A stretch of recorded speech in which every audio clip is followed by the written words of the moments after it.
your entire submission, do you see or you do not see that there is probably a room for compromise, I mean, for both parties, representing the two parties involved in this, and by that I mean the federal government and the workers of Nigeria? There can be no such compromise.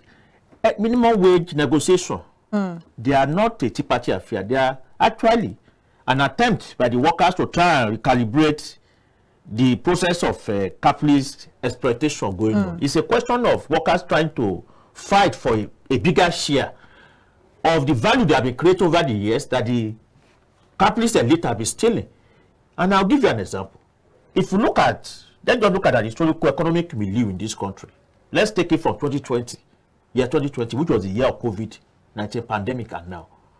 If you would have noticed, just check the statistics, you are going to see that for the lives of ordinary people, I'm talking about the working class, then the lower sections of the middle class in this country, we have seen an absolute devastation of people's life, consistent loss of jobs, and a freeze in wage and income.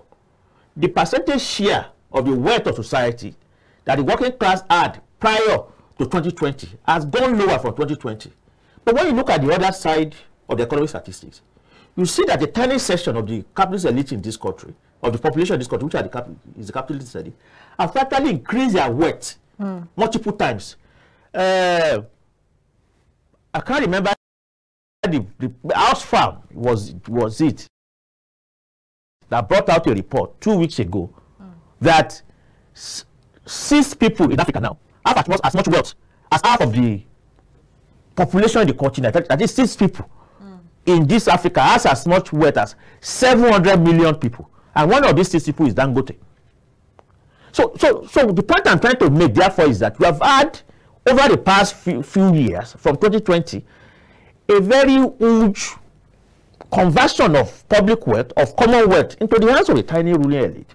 And that's why you see that the five of us are complaining about the fact that the economy is bad, we cannot eat, people cannot afford even survival. The clubs are full every weekend.